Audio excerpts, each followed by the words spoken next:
Independence Lecture. I am your Mistress of Ceremonies, Miss Crescentia Combi, the Chairperson of the Education Committee.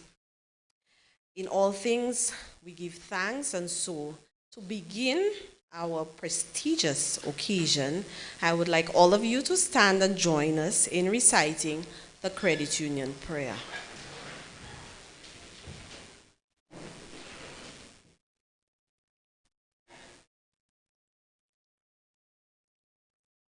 Lord, make me an instrument of thy peace. Where there is hatred, let me sow love. Where there is injury, pardon. Where there is doubt, faith. Where there is despair, hope. Where there is darkness, light. And where there is sadness, joy. O divine Master, grant that I may not so much seek to be consoled as to console, to be understood as to understand, to be loved as to love. For it is in pardoning that we are pardoned, and it is in denying that we are born to eternal life. Amen. And as fitting, this is an independence lecture, and so we shall all join in singing our national anthem.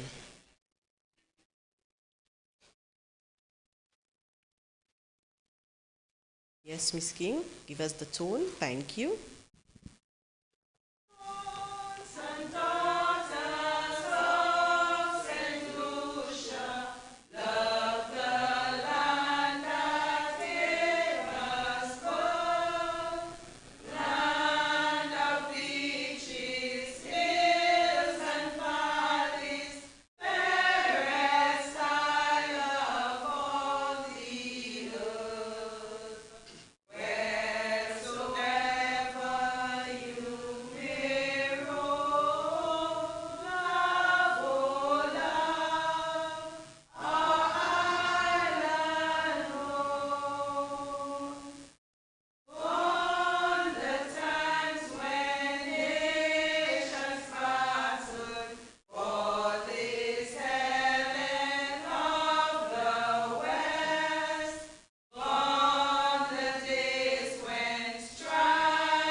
Thank you very much, and we shall finally recite our national pledge.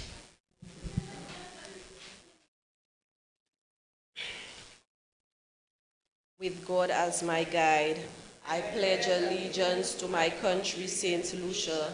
I proclaim that I will serve my country with pride and dignity, and will defend it with vigor and valor in the pursuit of excellence, justice, and equality for all. Thank you very much. You may have your seats.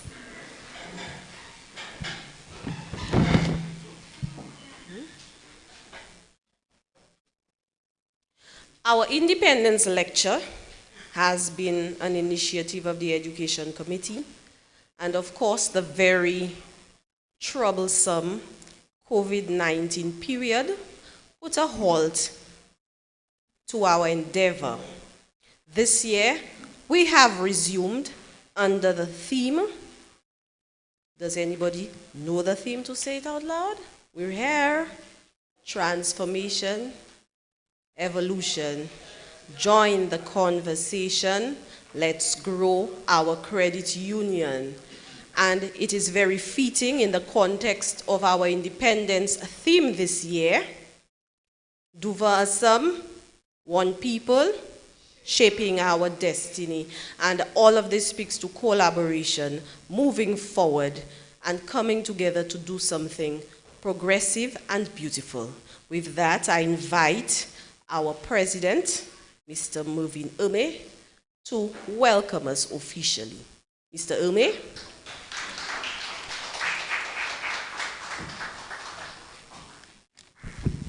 Thank you very much, Mistress of Ceremony, also Vice President of the Credit Union. Miss Teresa Mason, our esteemed presenters, Mr. Jimin Hunt, League General Manager, Mrs. Jenny Alcid James, Entrepreneur, officers of the Credit Union, past and present, staff members. I do not plan to give a third lecture tonight, so my intention is for my welcome remarks to be very short. I would like to thank everybody back after a 2-year break, as the Mistress of Ceremony indicated, due to COVID. I think the theme, transformation, evolution, join the conversation, let's grow the credit union, is one that is not just an appropriate theme at this time. It's an appropriate theme anytime. I think far too often organizations wait when they basically have no choice to start making the changes that they need to. At this point in time, the growth and the evolution of the Choiseul Cooperative Credit Union is one of our central focuses.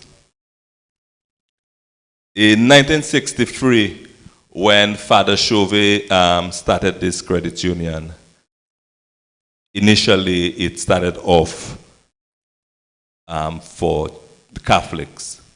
There has been transformation in the credit union, and we now serve people of both Choiseul and Soufrière, irrespective of their religion. We offer services such as FIP, insurance, fixed deposit, bill payments, Western Union, to name a few. When we first started, it was mainly savings. So the evolution process is something that has been going on at the Choiseul Cooperative Credit Union. Just recently, mindful of the fact that we're limited by the number of officers who can serve the credit union, we are aware that there is a lot of talent out there in areas that could help the credit union. And so, as part of this evolution, we set up committees, and you would have seen invitations going out to ask people to serve on different committees, marketing, investment. We know that there are people out there who have the necessary talent and they want to contribute to the credit union. And this is our way of making sure that we can use that talent to help the credit union. We also want to look at ways to revenue diversification, not just offer loans, see if we can go into other businesses that could maximize the returns for our members. We're also mindful that we have quite a few people from Soufrière and Choiseul who live in Castries. And one of our initiatives is to open a branch in Castries to serve these people, because they are our members. I want to leave you with a quote that I like very much, and it's a short one. It says that constant evolution is what creates success. If you stay the same way all the time, you're not growing. You need to evolve. So with that, I'd like to welcome you to our lecture, and I'd like to hand you over back to our Mistress of Ceremony, Ms. Crescentia Combe. Thank you. Thank you very much, Mr. President, for your inspiring welcome. I see you have joined me in being a good classroom teacher, and I highlighted your objectives from the get-go. That's wonderful. At this point, we want to invite the Secretary of the Supervisory Committee, Ms. Kate St. Martin, to give us a background of this lecture. I'm sure many of us who are here do not know what started it off, why are we here today, and who is this regal lady that we celebrate. So, welcome Ms. St. Martin as she explains. Thank you. Good evening, everyone. Theresa Mason Independence Lecture. The first Theresa Mason Independence Lecture was held in 2016 as an initiative of the Education Committee of the Choiseul Cooperative Credit Union Limited. It has traditionally been held in February to coincide with independence. However, due to the COVID-19 pandemic, the lecture had not been held in the past 3 years. The Education Committee is happy to bring back this lecture under the theme, Transformation, Evolution, Join the Conversation, Let's Grow Our Credit Union.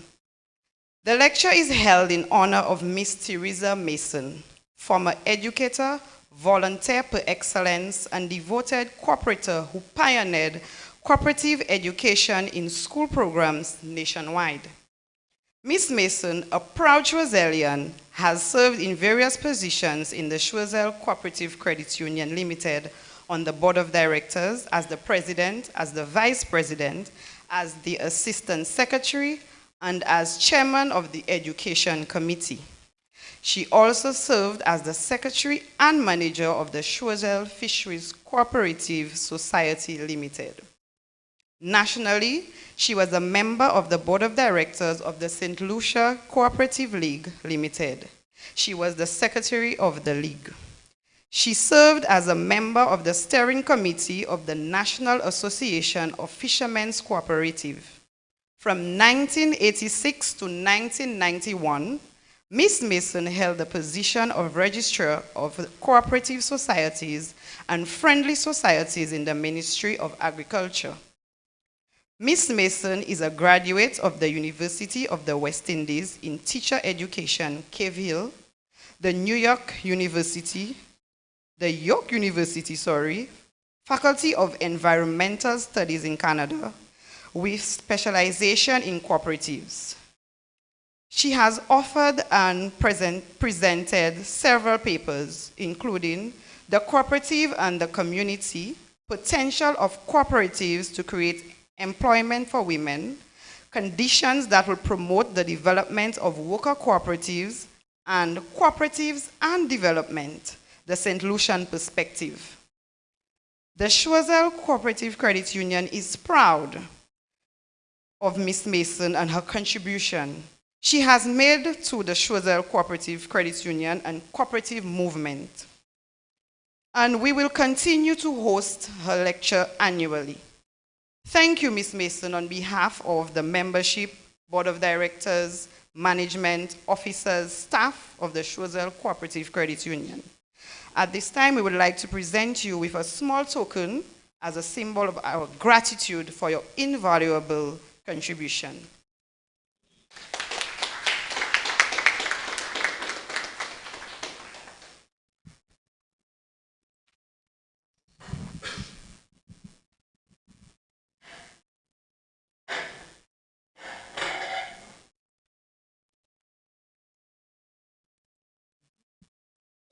We salute this lady who epitomizes the power of education, the power of volunteerism, the power of cooperation and collaboration through her persistent efforts. Thank you very much, Ms. Mason.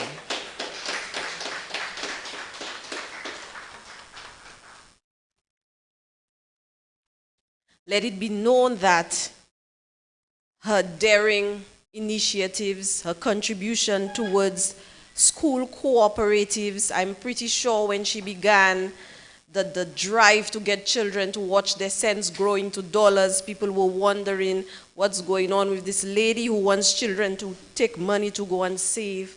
This initiative has paid CSEC examinations for many, common entrance, new uniforms and shoes for many. And so we will ride this daring lady and continue our progress towards transformation and evolution. Thank you very much. With that being said, let us now welcome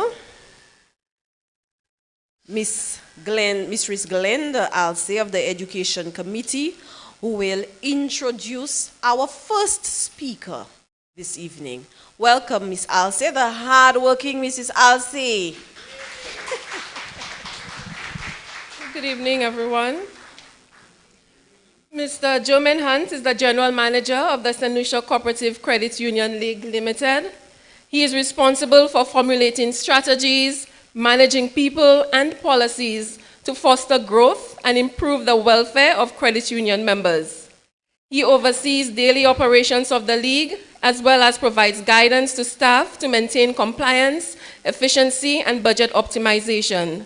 We are excited to have Mr. Jimin Hunt with us today to shed some light on the interesting evolution of our credit union movement and the importance of our collective input as we continue to grow our sector together. Ladies and gentlemen, please join me in welcoming Mr. Jimin Hunt.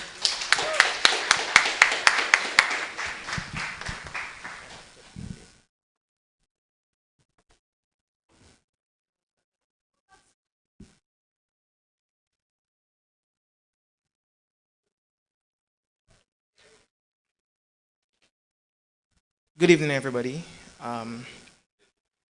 As Prestige presenter said, my name is Jimin Hunt, and I'm hoping that after we leave here tonight, you would have remembered some of what I said. The theme fitting in our times today, the evolution of our credit union movement and growing our institution together. Fellow cooperators, I wish to adopt the protocol that has been established, and Ms. Mason, thank you, Choiseul, for having me here.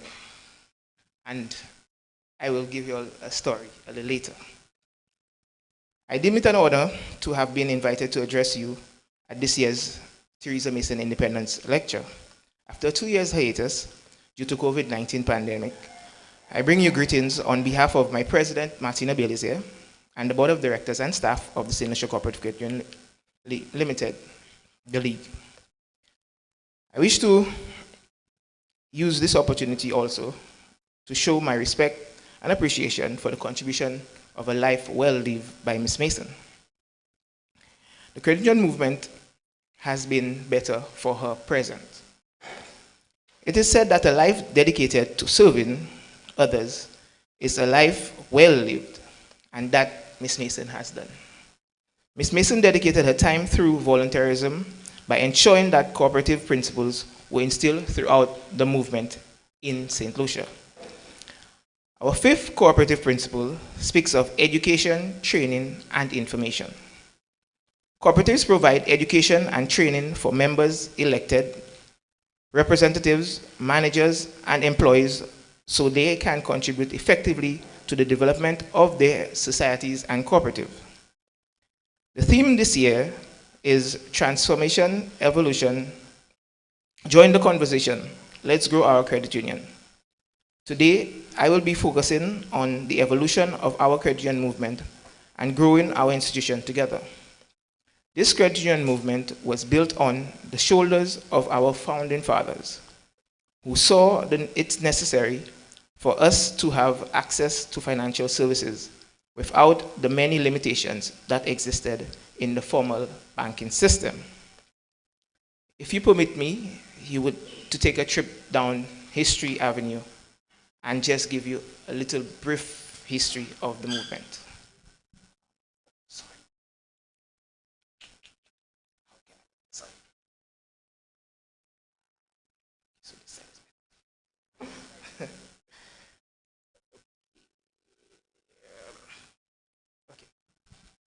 So everybody seeing my screen properly? Which side is not seeing? You're not seeing the screen?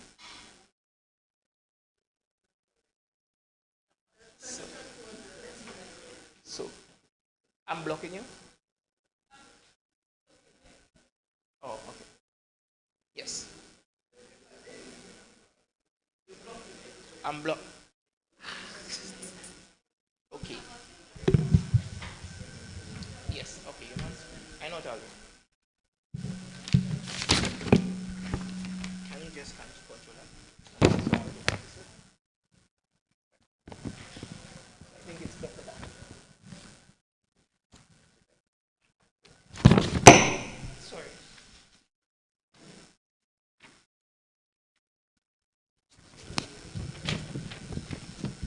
What I probably do know that most of you know the history and the evolution of the credit union movement, but allow me to expound a little. In 1844, the first cooperative was established as the response to the harsh effects of the Industrial Revolution. So, if Miss Mason would allow me to quote something she wrote in 1977, I have in my hand a Voice newspaper from that time. She said, "The credit union was born out of adversity. The people were desperate and they were willing to try anything. It worked for them, and it has worked for all those who have tried the credit union way.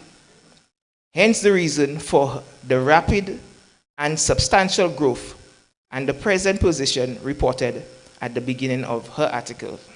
That is in 1977, when she reported the profits that the credit union was making at this time. The reason why this struck me in my preparation for this here today, because that shows you foresight over 40 years ago, that today this still holds when we talk about history.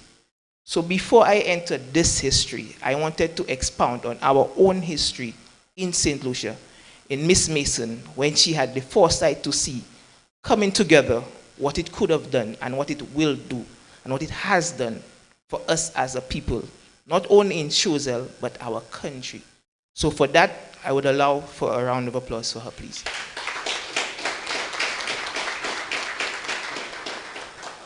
Yes. So, in 1852, in Germany, the first credit union was established.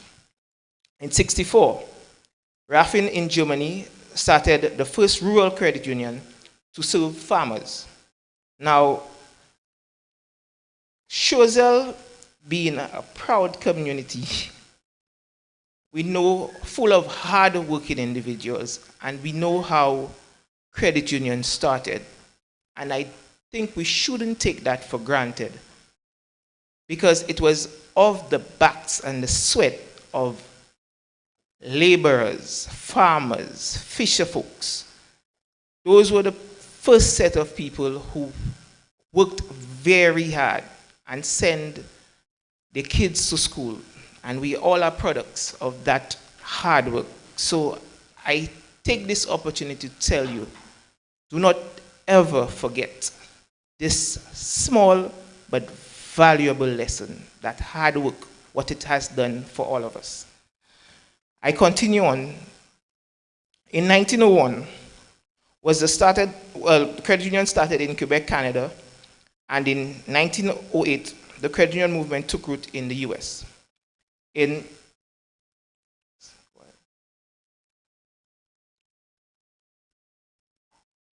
Just go down. Yeah. When you go down, just switch it. Too far. This one. Yeah. In 1940, the Catholic Church brought credit union movement to Latin America and the Caribbean. Continue. Now, this quote here, it is very important because we say it in all different ways, but I choose Michael to quote for this one. If you don't know history, then you don't know anything. We say it in different ways. If you don't know where you're coming from, you don't know where you're going. But the evolution we speak of, it starts from the history. So that is why I took the opportunity to bring us down memory lane.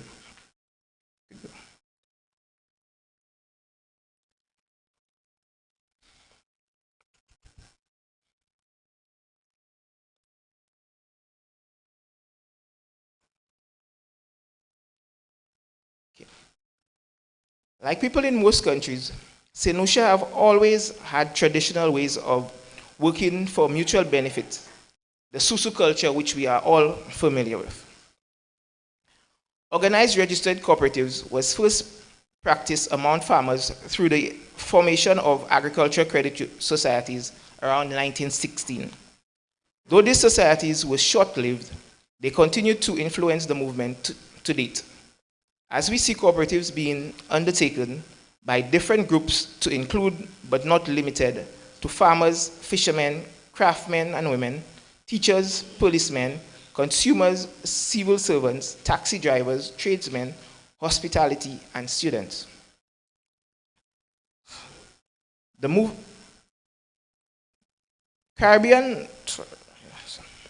movement currently serves over 126,000 members. That's in St. Lucia. And I mean, a little caveat, we know our population is 180,000. So I think that is more counts than actual people, but we'll still boast that. We have over 126 member accounts. And we have a total asset base of $1.4 billion. I think that is something to be very proud of, and I think we should tip our hats.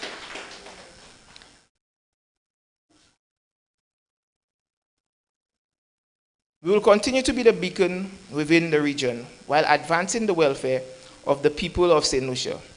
As we celebrate our 44th year of independence, let us also celebrate the solid achievement of St. Lucia movement.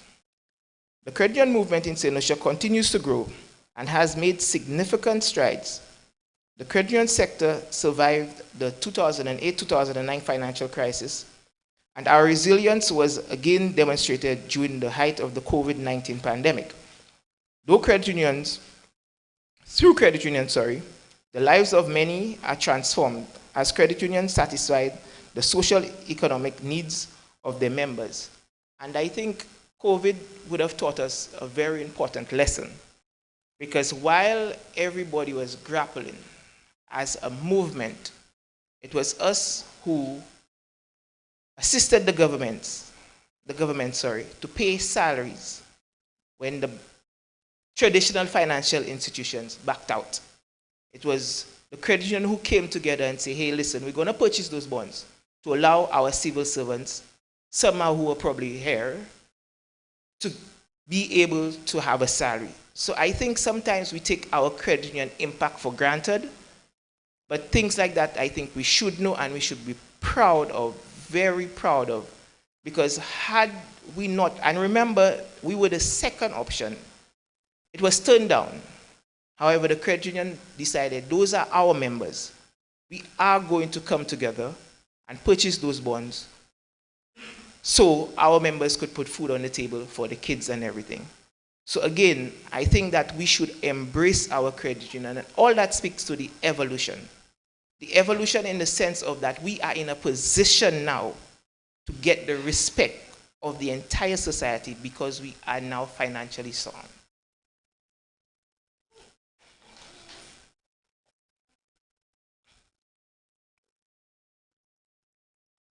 Our membership across the movement and our bonds may vary, but our mandate still remains: people helping people. Credit union.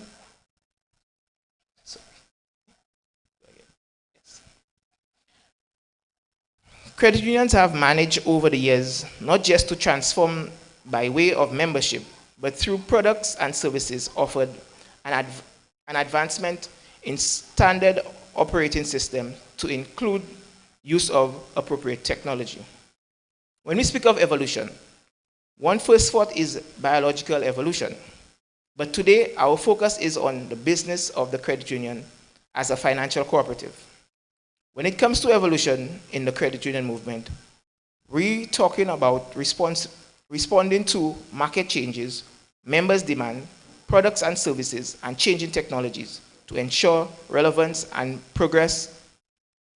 Evolution is adapting to change, gradual development over time, and at different stages. And I think the president, in his own words, lamented those same sentiments. I recently took a trip to Korea 2 weeks ago. And South Korea, let me be exact because you all think it's schema. I went to visit. But the trip is exactly what evolution is. Your league went to South Korea along with CCCU, to discuss clearinghouse financing for the credit union sector.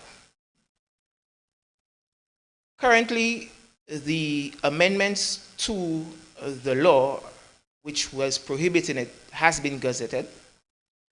However, we are aware that this clearinghouse project will be expensive. So that's what that trip was, to see how we could secure financing to bring that to fruition. I'm not here promising anything, but I'm here to tell you that your league is working. So sometimes you may not see it right away because the process might be longer than we anticipated. But we are hoping that sooner rather than later, the credit unions will be part of the clearinghouse, which will see real-time access to the funds. That also means that dependency on mainstream banking would be lessened. So I think that's something for you all to be proud of as we move and we evolve. As you can see on the screen, I would have made notes on, again, memory lane and how we evolving. At once upon a time, credit unions was in a back alley, or in the back house, as we would call it in Palace. Then we came to the front of the house, but now we are upstairs. Don't you have a building in Soufrière? Right? Owned by you. That's what evolution does. So we are now becoming a force to reckon with. We are no longer doing manual transactions. The days for ledger transaction is now a thing of the past. We have automated service. And one of the things that we as a movement have to understand how we evolve. Evolution comes with standards. So now that we are growing, we don't have $100 in a bank account, $2,000 in a bank account. As I quoted, 1.4. So you know that somebody will be watching. So when change is coming, stringent procedures will come as well. Compliance is not something that we should take lightly. So when you come to the counter and somebody, a teller, a customer, a member, rep say, hey, listen, given the amount that you are depositing, I need you to fill out a source of funds. It is to protect you and nobody else. It is not just because the credit union is trying to make your life hard. It's part of evolution. It is the reason why before you could have only secured a loan for a certain amount, and now you can get a comfortable size loan because of those procedures. So I take this opportunity to tell you that the regulations are there for a reason. And yes, we are credit unions, and yes, our business model is a not-for-profit model, but regulations we have to follow if we want to stay in this business for a long time. Because what worked yesterday in principle Our principles are core to our existence. However, change is a real thing and we have to adapt to it. So I just wanted to put that in there. You could go ahead. So I think it's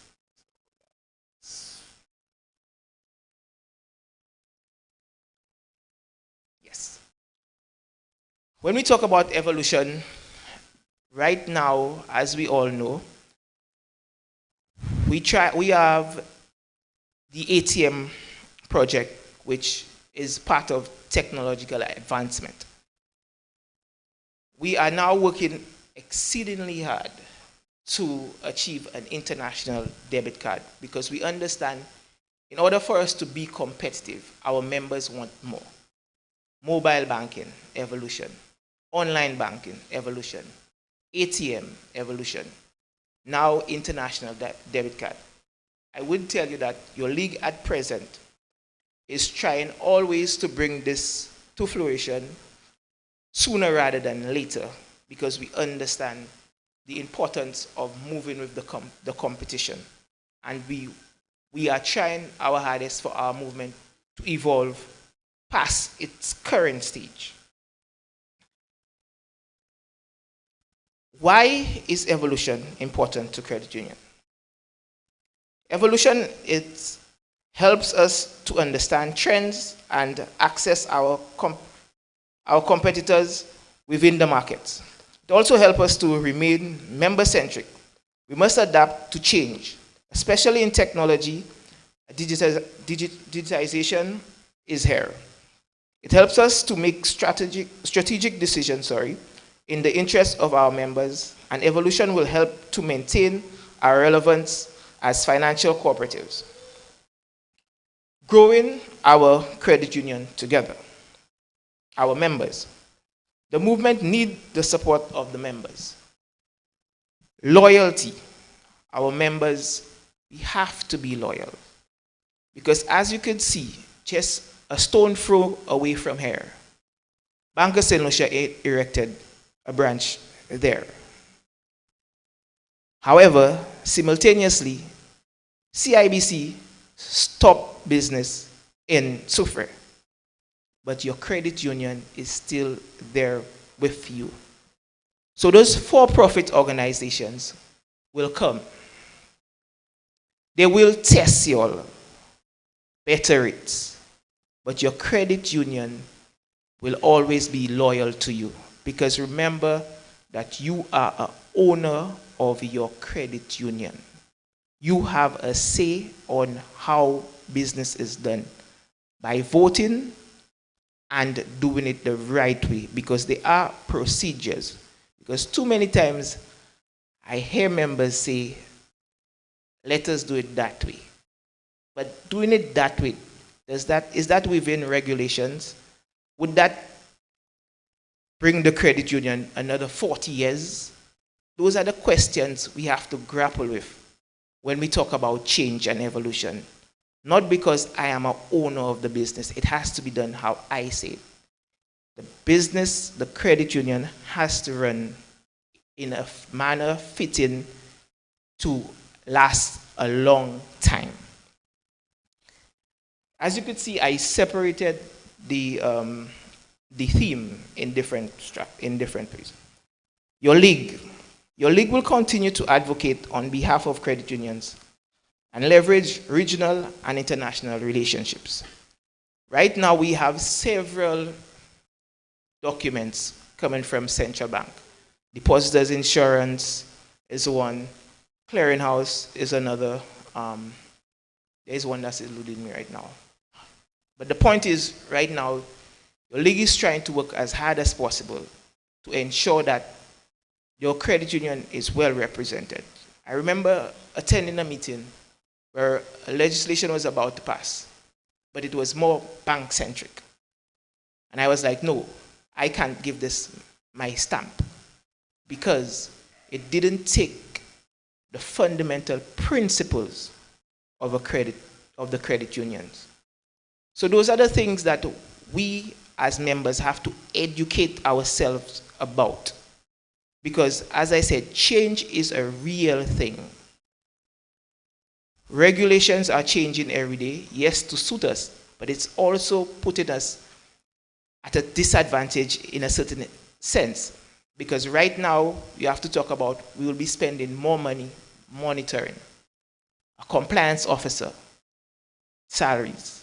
You're talking about sending documents to your attorneys to be vetted because you want to ensure that you are signing off on the right things. It cannot be only volunteerism. Before, a paper come, by sapu come bika vet sabano. Not anymore. Right now, you have to understand in this evolving environment we are in that when you sign something, it can come back tomorrow with implications. So yes, we appreciate every volunteer, but we as owners of the credit unions have to understand what it entails to be an owner of our business. The movement continues to rely on the support of knowledgeable and experienced volunteers. And that is something which I'm very passionate about, because we have to understand that as much as we want to serve, we have to serve in the right manner.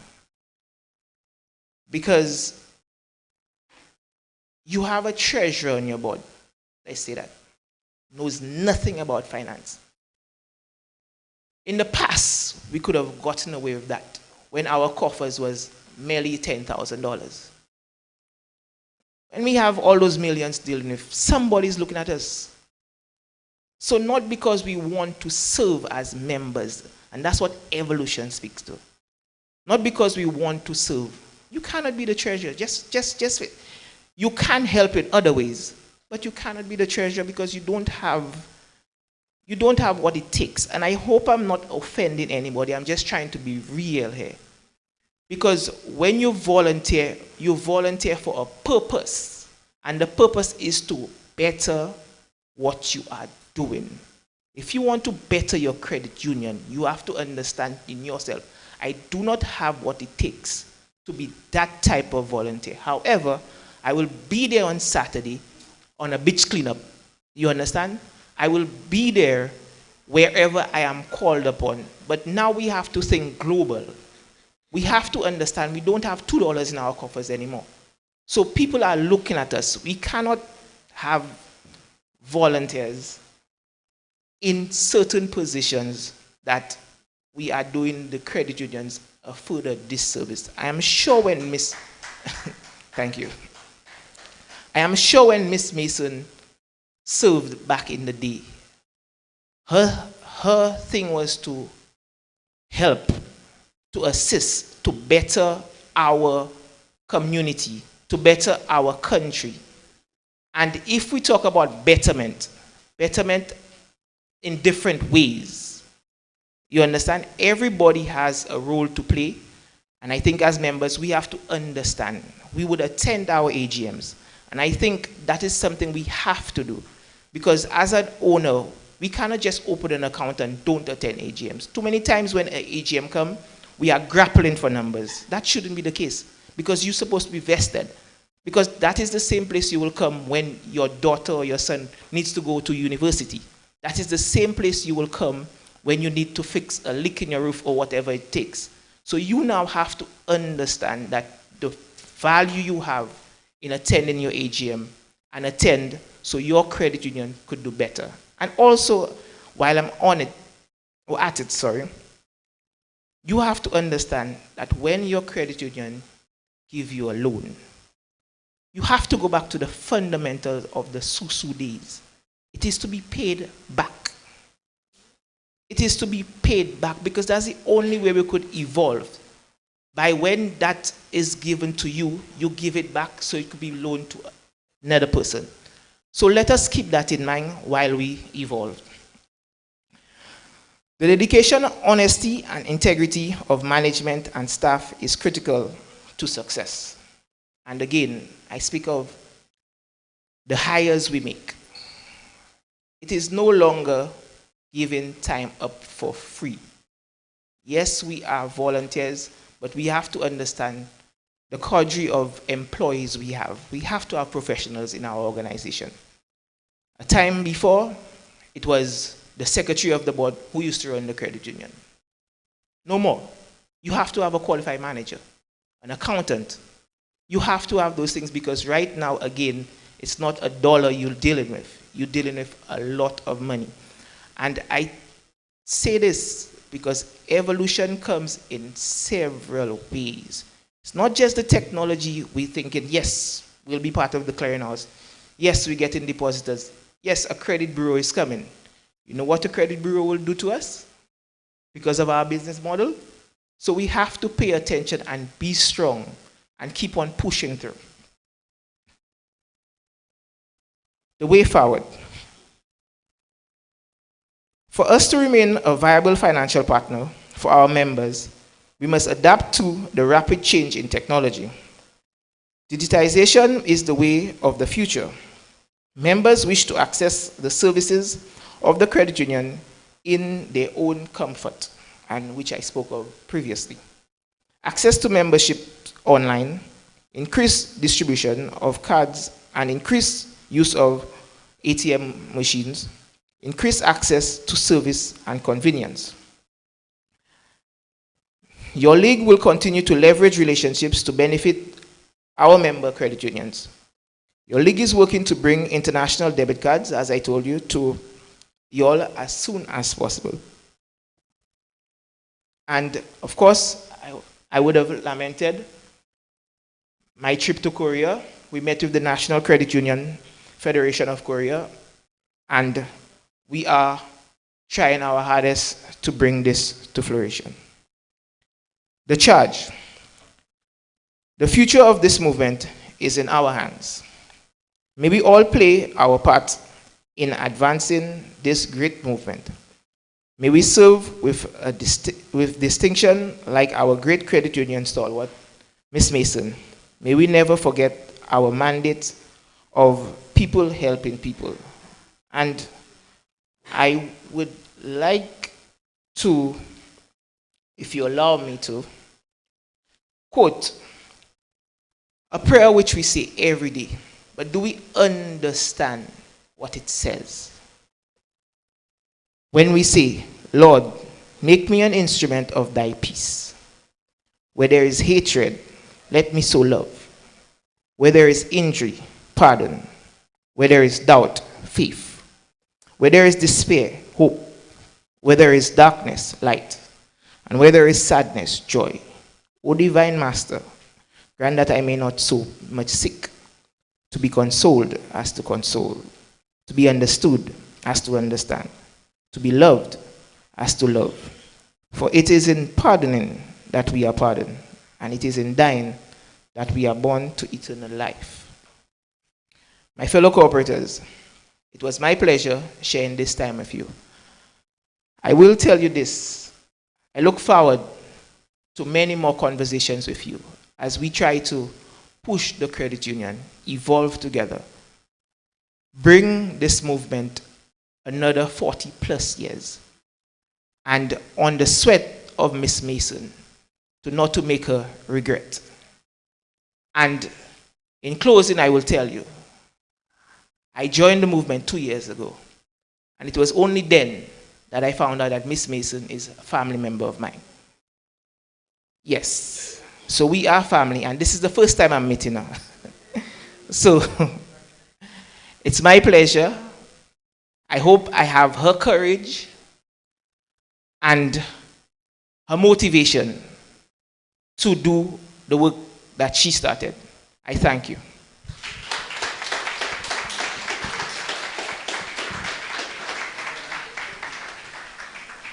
Thank you very much, Mr. Hunt. I didn't hear that round of applause. Can we hear it again? It is always a wonderful, a sweet experience to welcome a Joshua Zay, even if you were not born there. The roots are there. And so we are proud to embrace Mr. Hunt as a Joshua Zay. Thank you very much. His words, his conversation on regulations his emphasis on sustainability of the movement, the relevance of initiatives, us having a vested interest in what belongs to us, has resonated this evening. At this moment, in his capacity as the general manager of the League and a forerunner of the conversation on transformation and evolution, I ask, are there any questions from the floor? This is a conversation. What would you like to ask Mr. Hunt in his capacity? I'm pretty sure he would be able to respond. I have one question, but I'd like members from the floor to ask first.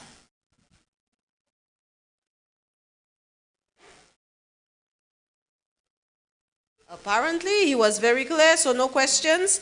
My question, yes, Mr. Philip, Mark Arthur Philip, our former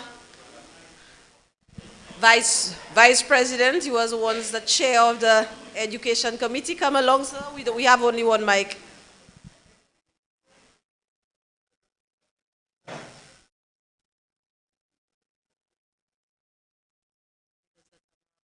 Yeah, since no one stood up, I forget very fast these days. Certain statement, in fact, let me take 2 minutes so I can just speak once. A few things in terms of the evolution of the credit union. And you'll probably be free to comment further. I don't want you to give another speech, but some notes I was making while I was listening to you. In terms of the relevancy, we need to really look at membership satisfaction.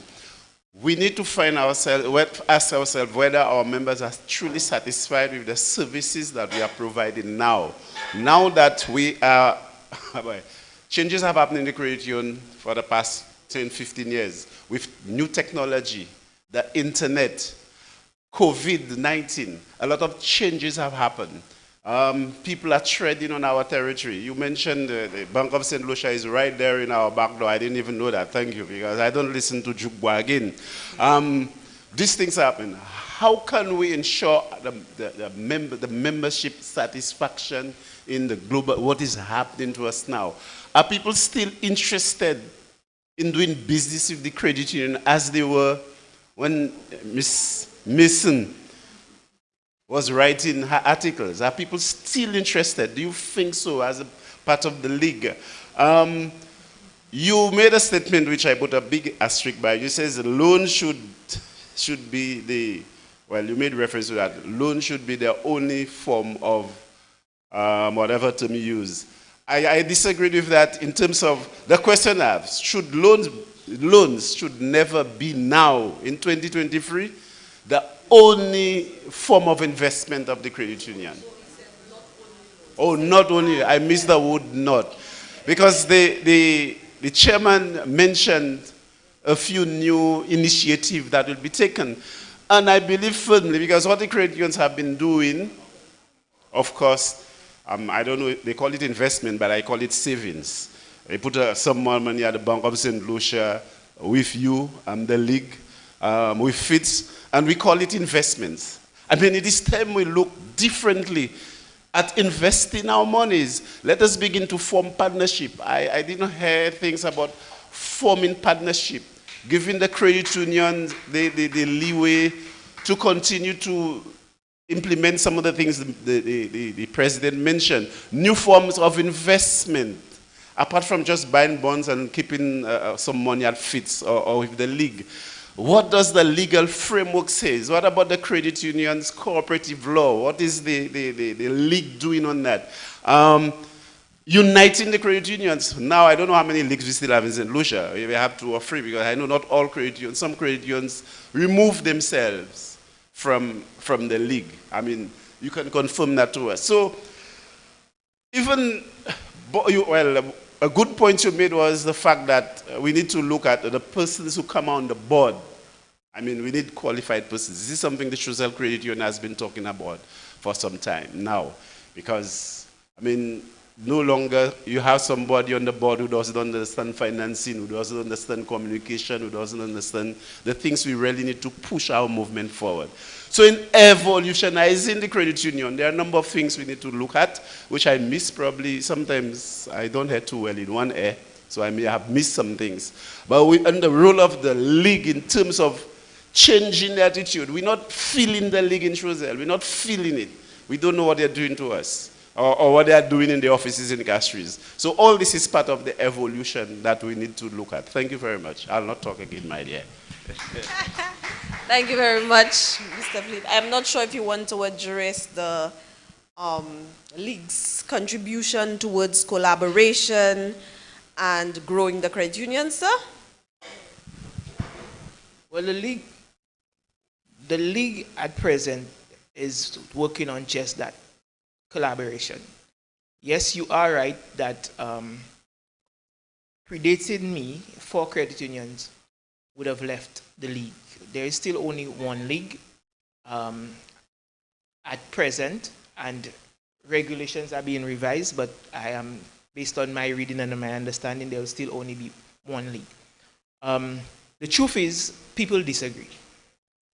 We can't take away from that. That's just the truth.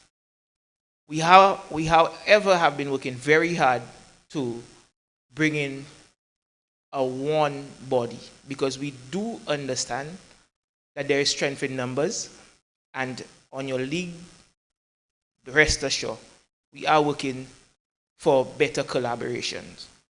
There is a time and a place for everything, and as I said, people do disagree, but we are working hard. As far as collaboration and what is the league is doing, the league right now is working on a mandate for more education, more sensitization, and also public awareness. So we are working on that now. We are also working on helping the smaller credit unions, of course, with some challenges they are having.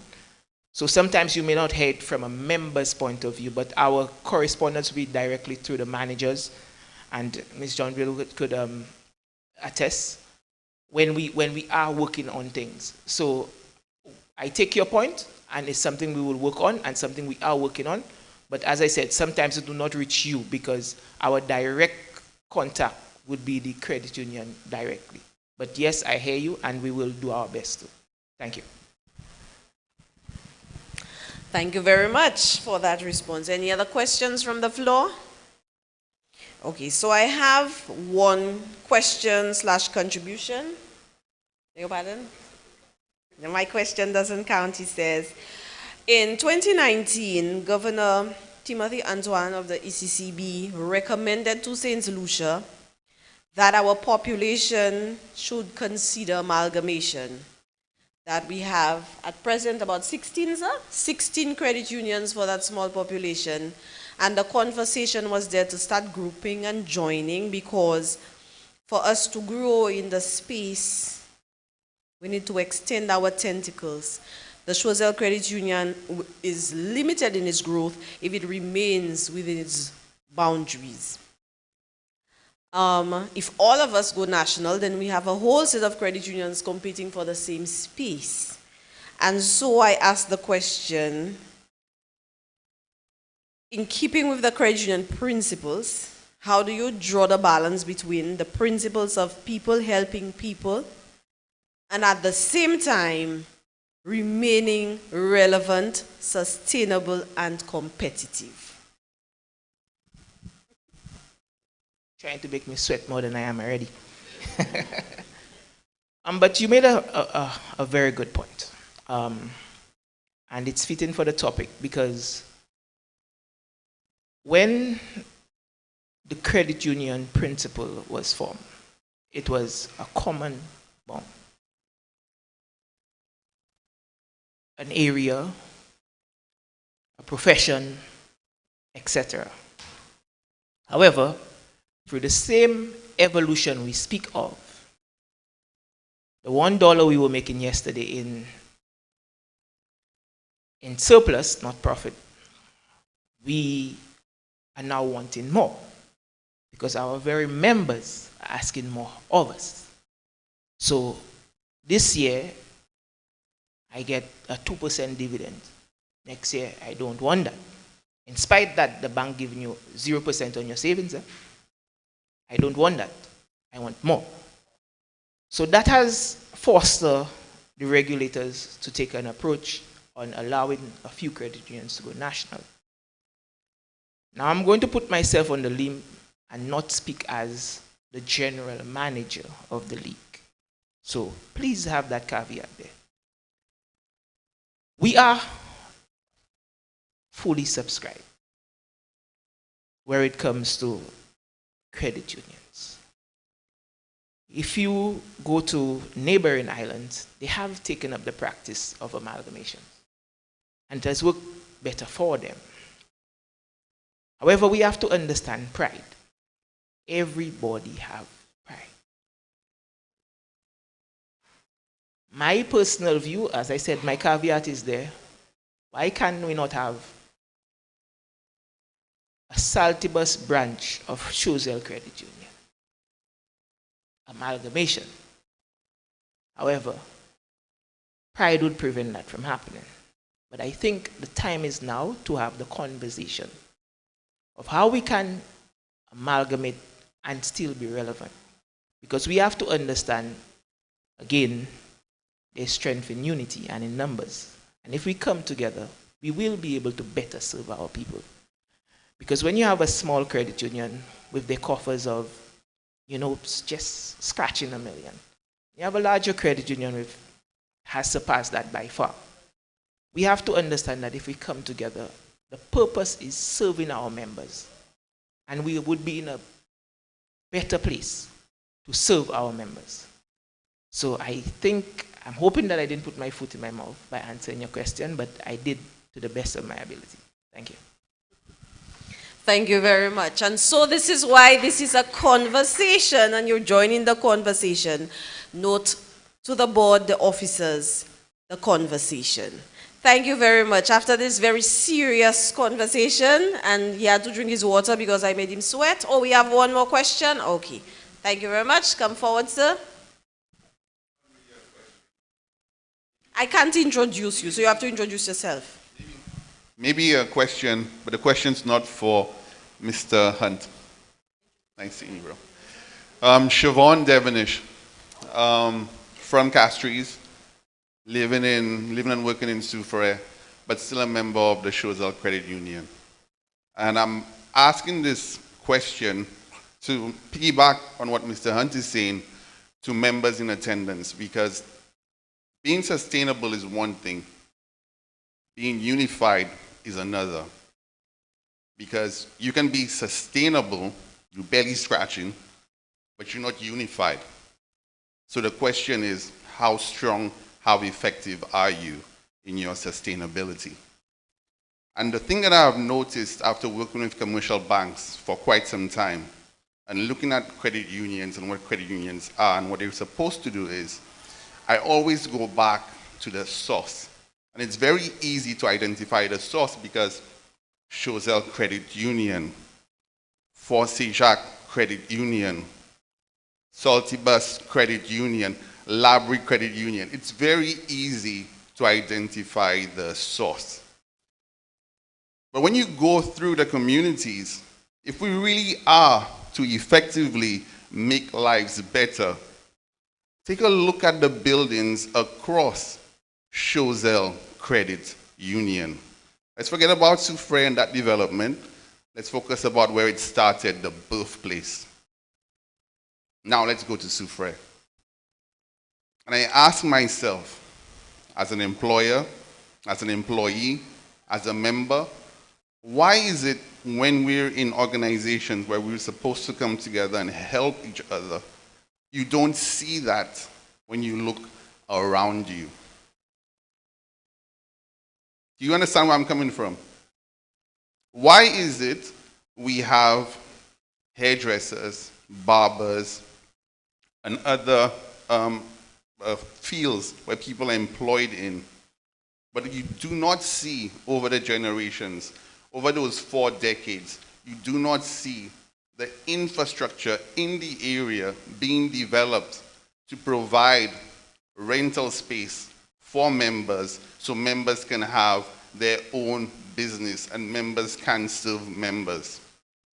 Why do members have to travel far and wide to get their hair done, their nails done, to buy food, etc. And then you have a source of income or loans right there that you're all a member of, but you're not seeing that growth. Tell me why. Because as a member, going forward, that's what I'm looking for. I'm looking for those smart investments. And you don't really need an education to figure it out. All you need to ask yourself is, if we're members and we're part of this family, why is it we're not thinking of how best we can serve our family? I want you guys to think about that when you leave here. Ask yourself that question. And when Miss Mason made that statement 4 decades ago, she saw the growth and the potential of the credit union then. The question is, long after Miss Mason has passed, what will that legacy be? Will we still individually have businesses that are spread around the island, but nothing around our nest to show the development of a credit union? Because when I look outside the Choiseul Credit Union, I do not see $1.4 billion. Do you understand where I'm coming from? I don't even see 20. Ask yourselves that question. Seriously, ask yourselves that question. Thank you. Thank you, Mr. Devenish, for thought-provoking conversation. That's the purpose of this lecture tonight. And I'm hoping that you do volunteer your time. All right. So we're right on target, and he's joining the conversation. Thank you very much. Any other contributors or questions? Yes. Yes, madam. You coming? Come along so that the mic can capture.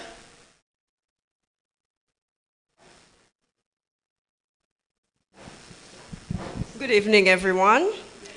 Like you stated, it's a conversation, and we are talking about evolution.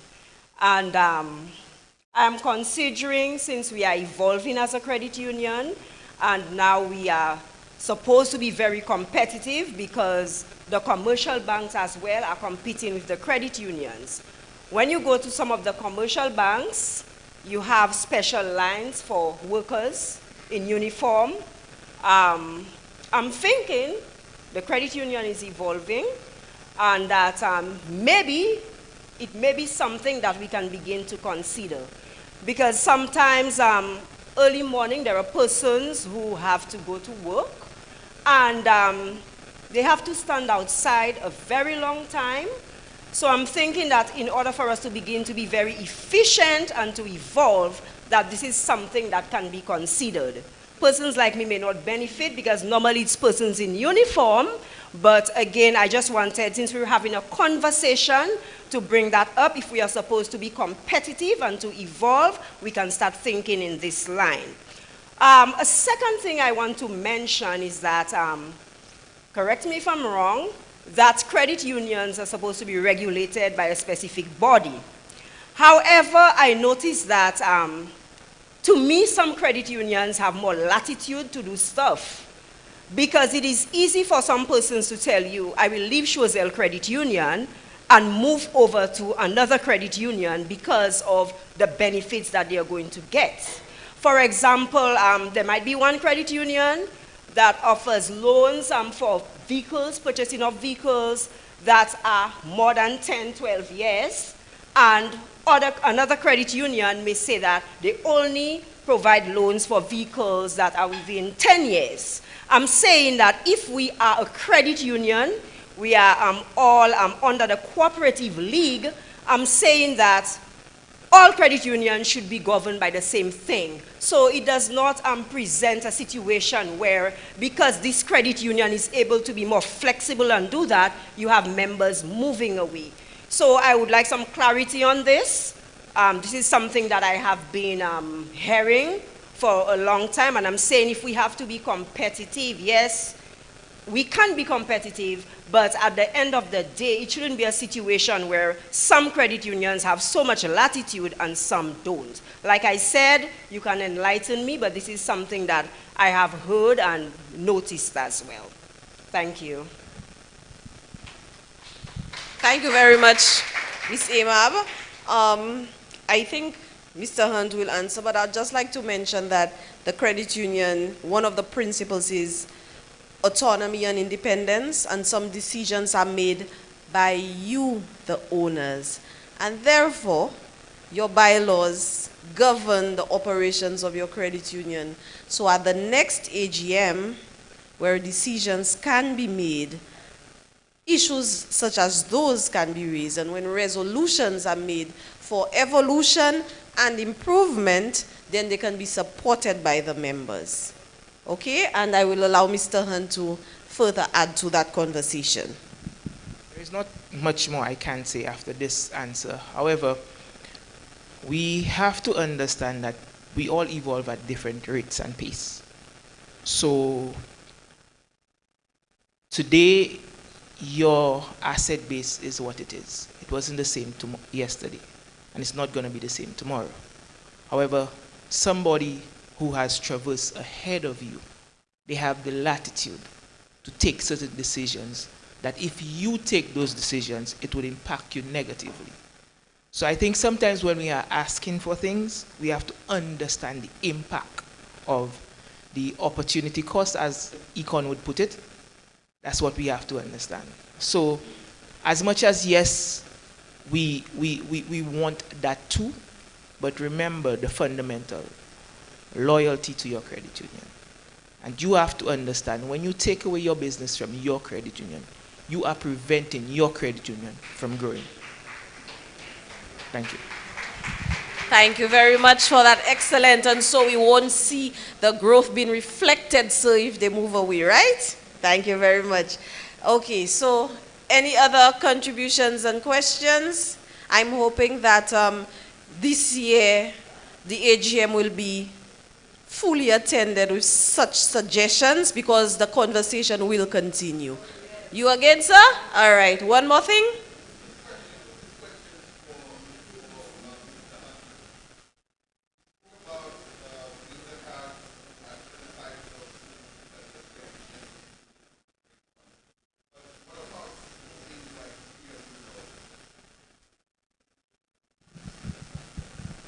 I think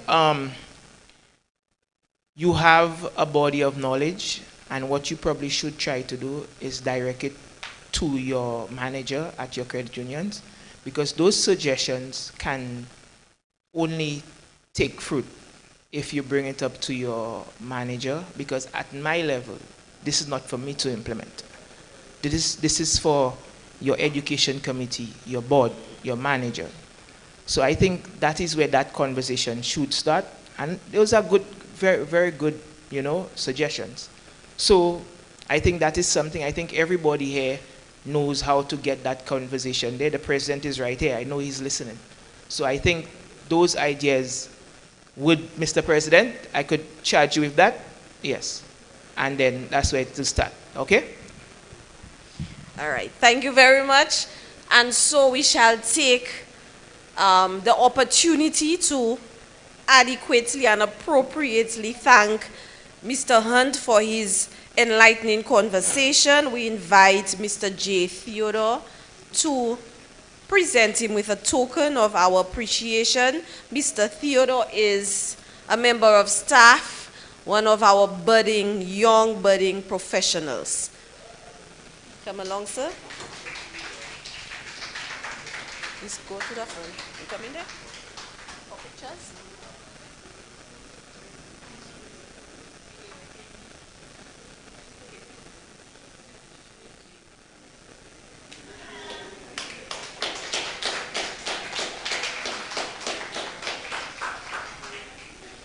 Thank you very much. And after this serious conversation, we are now inviting a very promising gentleman, a star of the Choiseul Secondary School, to give us a rendition and do his thing. Mr. Michael Fletcher, a violinist, is going to give us some entertainment. Yes? Good evening, ladies and gentlemen. I'd like to take this opportunity to introduce the song that I'm about to play. Today, as usual, I have no band, I have no backing track, I have just me and my instruments. And credit unions are built on the basis of togetherness. Am I correct? Right? But music is a language also that brings us all together. So I'd like to take this opportunity to play the song. And if you feel like it, you can get off your feet and give a little jig, if you're okay. This is a traditional song, I believe, by I. Simeon.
Thank you very much, Mr. Fletcher.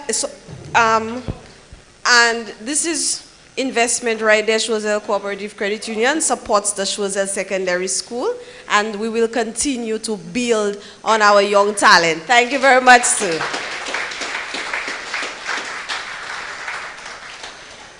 I will now invite Mrs. Alce again to introduce our second speaker.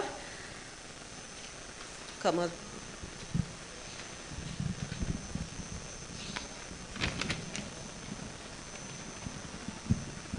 Mrs. Jenny Alcid James. She's a mother, wife, business owner, and change agent. She has lived her life not by settling, but taking risks and stepping out on little to achieve maximum results. She's a no-nonsense lady who speaks her mind and is unafraid to stand alone on issues she believes in. Mrs. James began her career as an educator and served at the primary, secondary, and tertiary levels of the education system for 15 years. She stepped out of education into human resource development for a short stint and then to airport management. She served as manager, Ayanola Executive Lounge, and then assistant airport manager, Uranora International Airport for 8 years. While serving in that field, her love for business continued to gnaw at her, and in 2014, she started her business in partnership with her then fiancé. While planning their wedding, the business opportunity presented itself, so she convinced Mr. James to leap with her into the business world. They opened Ed Essentials Inc. on July 4th, closed on July 12th to get married, and began working at both to this day. Ed Essentials operates in the manufacturing and retail spaces with a garment factory in Choiseul and a retail outlet in Vieux-Fort. It is a schoolwear and workwear company supplying school uniforms to southern schools and work-related apparel, embroidery, and other services to business places island-wide. They began going regional and has dipped their feet into the Dominican markets. Mrs. James is a proud member of the Choiseul Credit Union for over 25 years. She has served on the supervisory, credit committees, and the board of directors. The Choiseul Credit Union is one of the main financiers of her business, and since all but one of her staff members are from Choiseul, she ensures that she creates a financial footprint for them by processing their salaries through the credit union. Mrs. James serves in many capacities, including but not limited to founder and chair of Juliana Alcid Education Foundation, a foundation set up to honor the legacy of her late mother, Juliana Alcid. Member of the Air Transport Licensing Board, and member of the Technical Working Group on Sub-Regional Air Transport, and most recently, a volunteer on our Business Development Committee. I present to you the unassuming yet formidable Jenny Alcid James.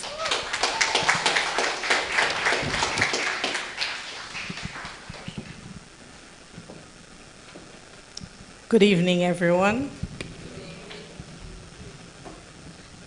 I feel well placed tonight listening to Mr. Hunt and the other speakers when they speak of small beginnings of the credit union.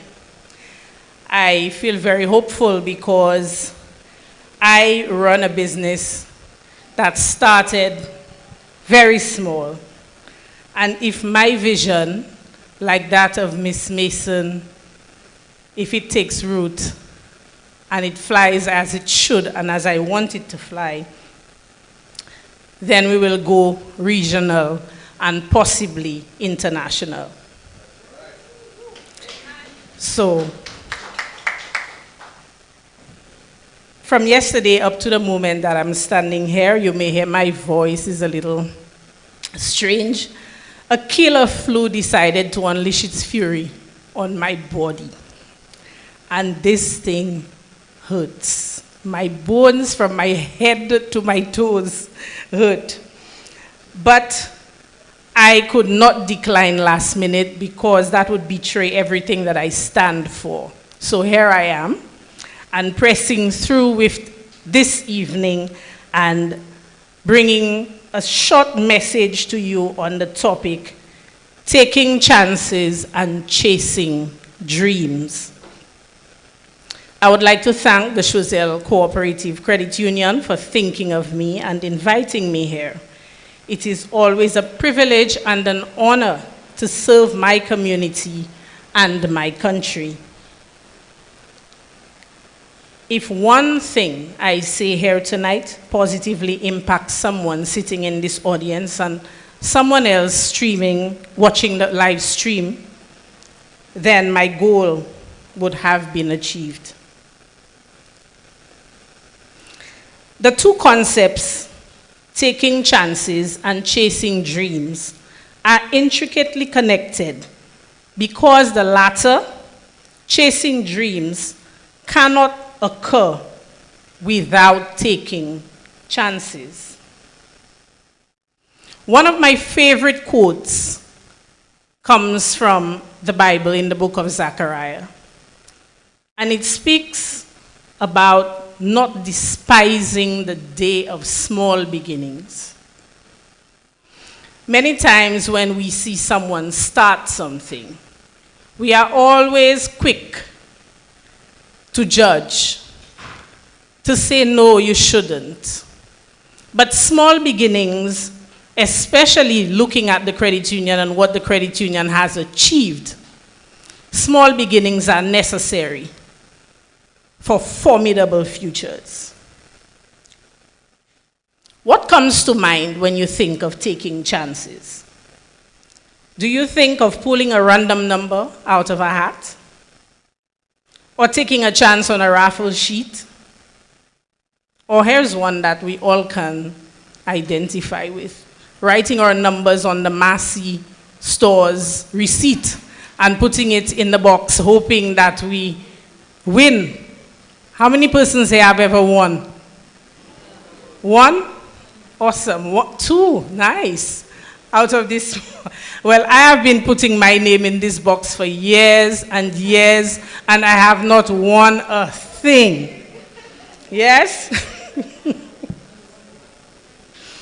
But when I think of taking chances, I think of a concept called risk assessment or risk analysis. And I am by no means a professional, excuse me. Okay. This thing wants to stop me, but that won't happen. I am no means a professional in that area. However, I have been able to gather a general definition of risk assessment and risk analysis. And what I came up with was, it's a process of identifying potential hazards that could negatively impact a decision you're about to take and making a judgment on the tolerability of the risk. And that's the big one.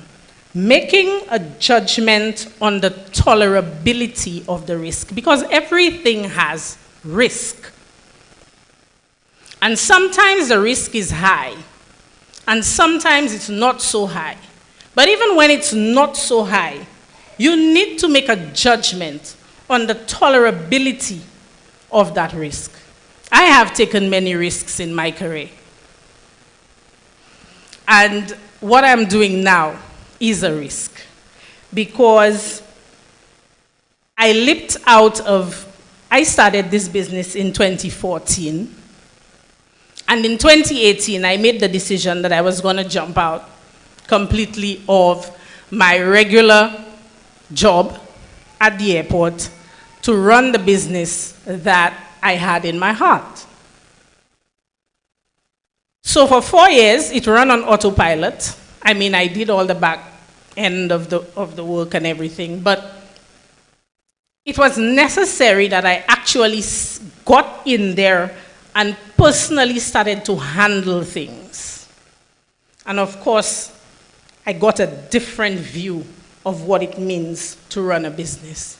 Because I had taken, number one, a huge chunk out of my finances, because I had stepped out of a job which was not just paying me well enough, but it was considered to be very prestigious.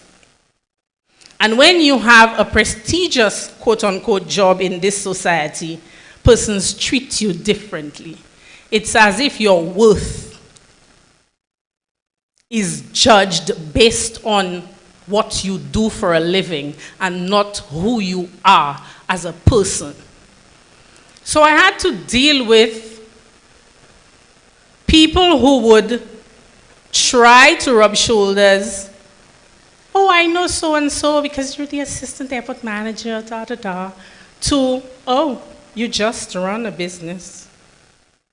But that's okay.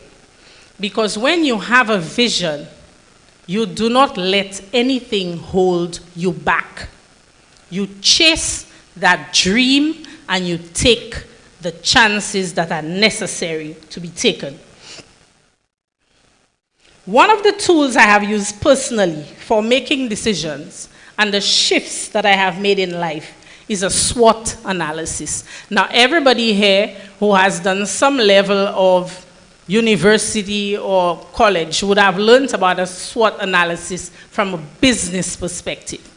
But the question is, are you strong enough to do it on a personal level? Are you strong enough? Because if you do it on a personal level, it will open your eyes to things that will shock you. What is a SWOT analysis? For those who may not know, it is a tool that you can use to develop strategies for future action. SWOT, SWOT stands for strengths, weaknesses, opportunities, and threats. And it can help you decide what you should and should not be doing. You can use this tool to identify opportunities you did not know existed, or identify problems or circumstances which may never negatively impact your life or career. So let's talk about strengths for a minute. What are your strengths? Think of yourself. What is it that you're strong in or at that others may not have? Think of yourself. What strengths do you have that make you unique, especially in an area that you want to pursue? Think of yourself.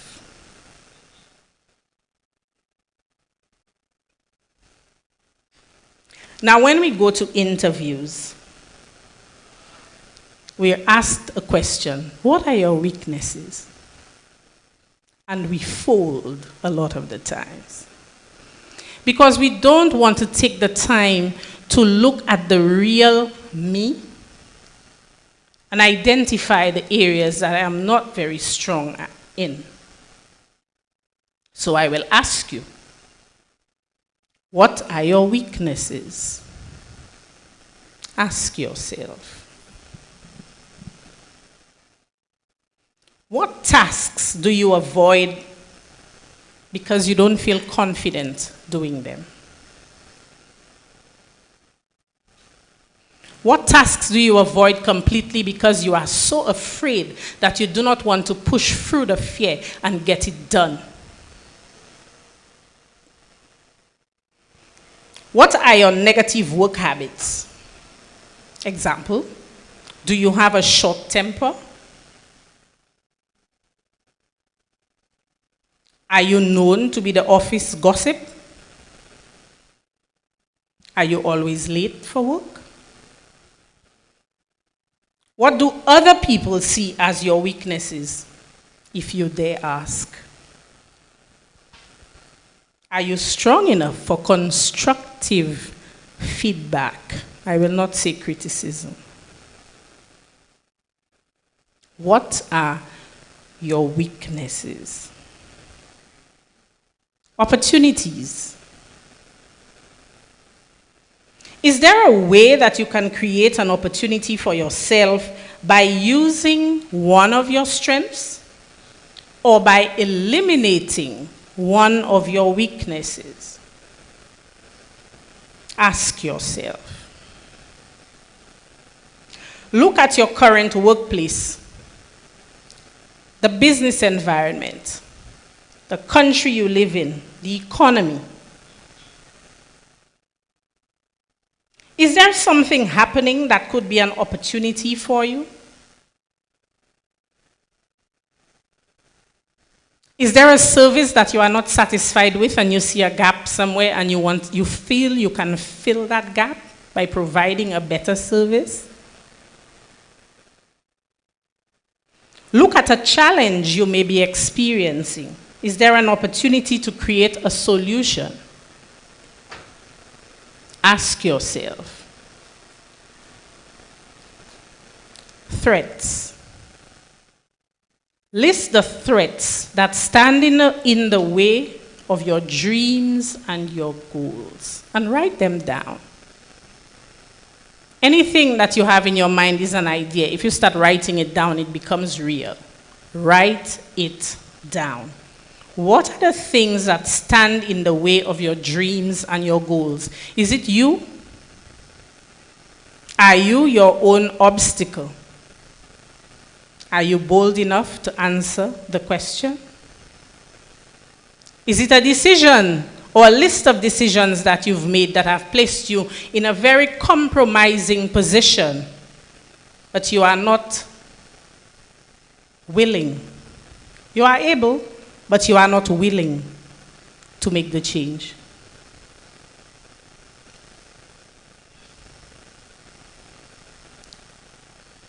What problems will your weaknesses cause if you don't address them? Personally, professionally, etc. Are you facing competition from work colleagues or external sources for projects, promotions, etc.? All of these can be considered threats. Then take the 4 lists and decide what actions you are going to take to minimize the threats and take best advantage of the opportunities open to you. And do that 3-letter word, ACT. A-C-T. Act on it. A lot of the times we get to the place where we identify our strengths, weaknesses, opportunities, and threats, but we don't act on it. And if you don't act on it, there will be no change. It will just be a continuation of the very same thing. And we complain, and we complain, and we complain some more, but we don't take the actions that are necessary to make the change. And so our dreams become further and further away. And then we say, my God, who am I? What has happened to me?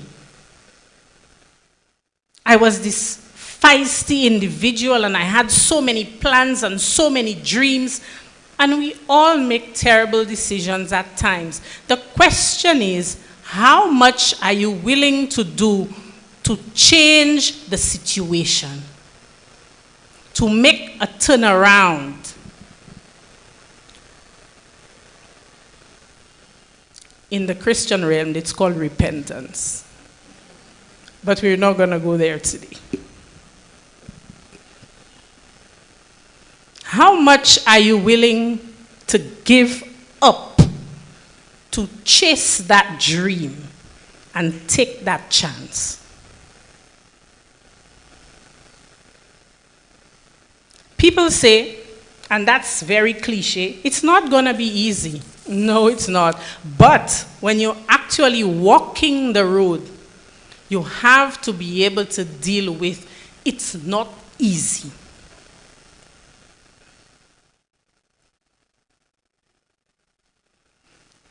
When COVID-19 hit and the country went into complete lockdown, I was scared. I wouldn't use the S word that came to mind on camera, but I was scared. Because I had already given up a regular salary, and now I was responsible, my business at least was responsible for the salaries of about 7 or 8 families at the time. And I was scared. So March went down and April went down, and of course nothing is coming in, so we couldn't pay anybody's salaries.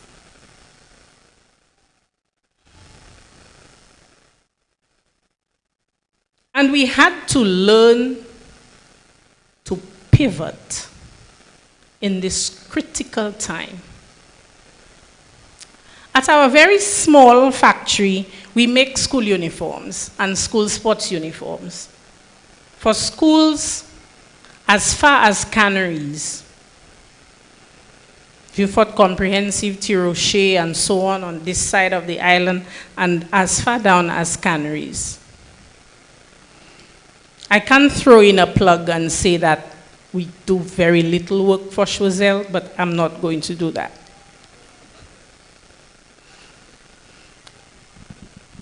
And there was no guarantee when school was going to open. And for you to get into uniform making, you have to start very early in the game. You cannot start in August or in July. You have to start in March, April, and that's when everything shut down. So I didn't know what to do. So at the end of April, I said to my husband, you know what? We have to find something to get these people back to work because we're not sure what's happening in school. Even though we do 1 or 2 days or 3 days a week, we have to find something to do. And we realized what was needed at the time were face masks. So we had fabric, we had thread, we had machines, and we had staff at home. So we went into getting to understand how face masks are made. And we made face masks, and I started calling various places and asking them, do you want face masks for your staff? We can brand it and put your logo on it for you so you can look real sexy. And that worked. That worked. There was one company that ordered about 2,000 pieces. And so we had our ladies coming back to work, and we were able to start again. When we were given the green light that school would reopen, it was so late in the game.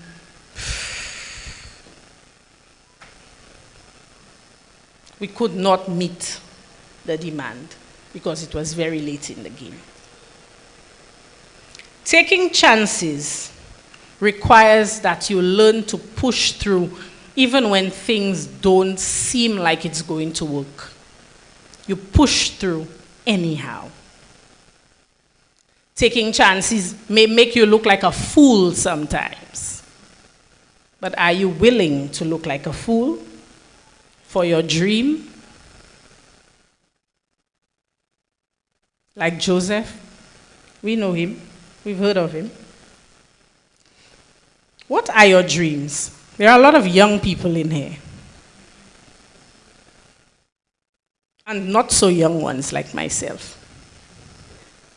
But even the not so young ones, do you think it's too late to go after that dream? You're still breathing. As long as you're still breathing, it is not too late. What are your dreams? What are the things that consume your mind even when you sleep? You want it. I saw this video about where this athlete was taken and the head was taken and plunged underwater and waited a few seconds and lifted up again and said, how bad do you want it? Do you want it as bad as you breathe? How bad do you want to achieve those dreams? Or is it just something you say because it sounds nice when you speak to your friends? Oh, I want to do this and I want to do that. And you sound educated and intelligent. But how bad do you want it? And what are you willing to do to get it? What do you picture yourself doing? What problem do you picture yourself solving?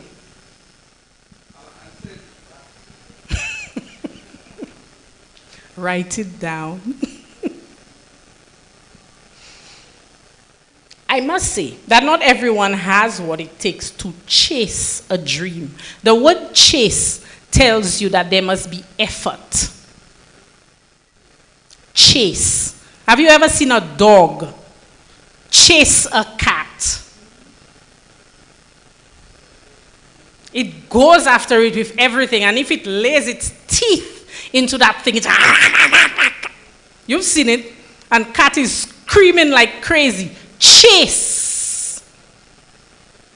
Taking chances and chasing dreams. Sometimes chasing dreams mean you don't sleep at night. While men sleep, you are chasing your dream. Chasing dream involves risk and work. That's a word you don't hear a lot these days. Work. Nobody wants to work these days because everybody is so woke. We are so woke that we don't want to work. And how we expect to achieve anything if we don't work?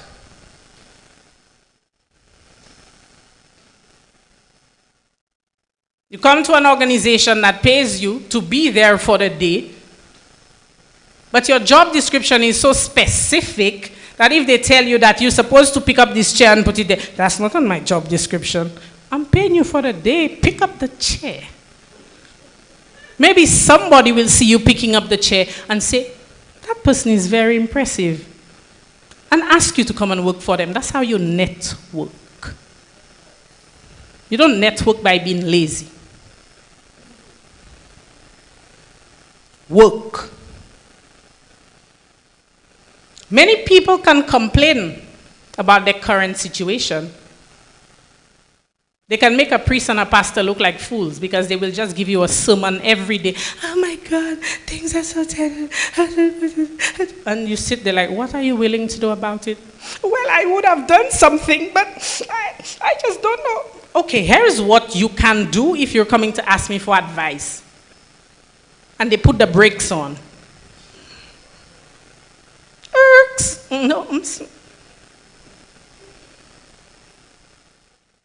Sometimes you have to go through without seeing where you're going. Everybody talked about faith. The substance of things hoped for, the evidence not seen. You can't see it. Somewhere in your mind's eye it's there, but in reality it's not, and you're pursuing this thing like your life depends on it.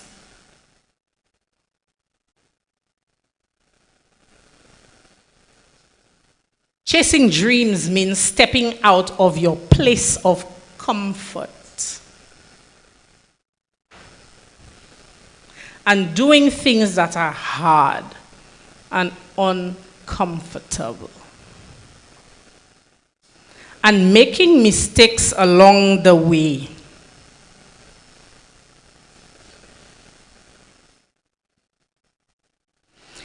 Chasing dreams mean being around people who don't look like you sometimes, who don't think like you sometimes, who don't share your experiences, and who don't like you sometimes. So what? You don't like me? Okay, no problem. Let's do what we have to do because we have a goal to accomplish. Can we reach that level of maturity, especially in the workplace, where we learn to work with people we don't like or who don't like us? And we are so professional that we are making things happen. Chasing dreams means hearing no many times. No. You knock here, no. You knock here, no. You knock here, no. And while I'm at it, I would like to thank the Choiseul Cooperative Credit Union for being one of the financiers of my business.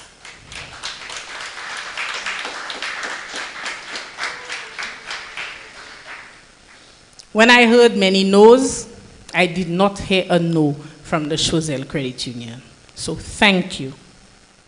And I'll be back. Like the Terminator, I'll be back. And I'm hoping that I don't hear no this time. So be forewarned. To be forewarned is to be forearmed, they say. Chasing dreams takes courage. My favorite speaker in the entire world is a man called Bishop T.D. Jakes. Anybody who knows me knows that.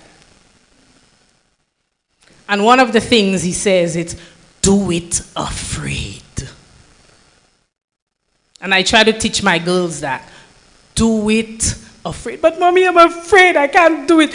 Do it afraid. With your knees knocking, your heart racing, your mouth dry. Do it afraid. That's how you get it done. You don't cry about it. Do it afraid.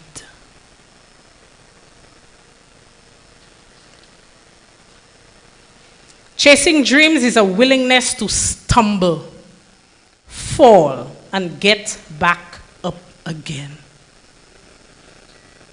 Get back up again. Will you get back up again? Will you get back up again? Will you get back up again? Yes, chasing dreams is a willingness to fall and people laughing at you. And they say, Gaki say somebody too. Yes. And you get back up. According to my mother, when you're at your worst, that's when you put your best dress and you go into town. You don't have 1 cent in your pocket. Put your best piece of clothes and go to town. So you get back up again, you wipe those tears, you fix your hair, put your edges, and down to town. Get back up again. Chasing your dreams means making the opinions of others secondary to your pursuits. Go for it. Chasing dreams means transformation, evolution, and growth. Our credit union has showed us what transformation, evolution, and growth can do in a community. Are you willing to transform, to evolve, and to grow? Or are you willing to hide in the muck of comfort? The butterfly does not stay in the cocoon forever.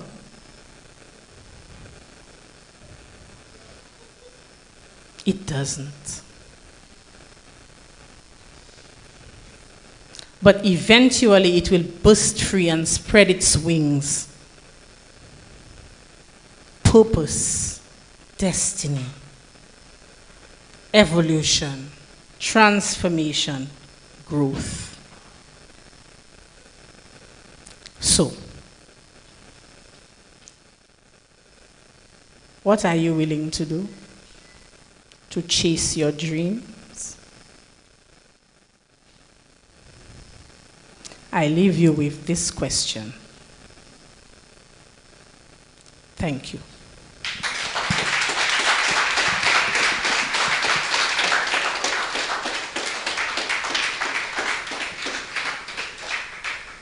Usually, I'm a very talkative person, and I am at a loss for words. See, this was an excellent presentation.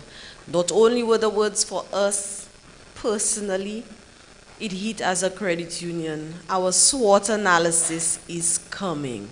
What are we willing to do to transform, to evolve, and continue to grow? Thank you very much, Ms. Alcide. Any questions for Mrs. James? I know some people are very particular, sorry. Any questions for Mrs. James? Okay. No questions from the, oh, Mr. Philip is here.